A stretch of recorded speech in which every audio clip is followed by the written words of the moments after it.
Hola queridos amigos, un saludo a todos aquellos que están viendo el video en este momento. Les doy la bienvenida a tu canal favorito, Te Lo Enseño Ya.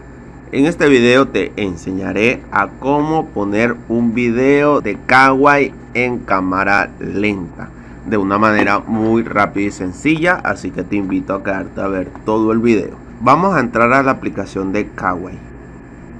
De allí nos va a aparecer en la parte si le damos acá a la casita, nos va a aparecer de esta manera y le damos como si fuéramos a crear un nuevo video y entonces nos va a aparecer de esta manera. Entonces grabamos el video, si es de grabarlo, si es que quieres buscarlo en la galería, pues le damos donde dice álbum y les va a aparecer de la siguiente manera. Buscamos el video, selecciono el video, por supuesto, que quiero colocar en cámara lenta y de allí le vamos a dar al símbolo del bien. Entonces vamos a la parte de arriba donde dice más.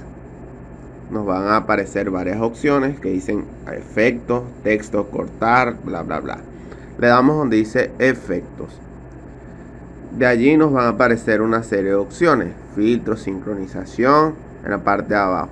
Entonces vamos a darle donde dice sincronización. De allí nos va a aparecer normal, lento, repetir, invertir. Le damos donde dice lento.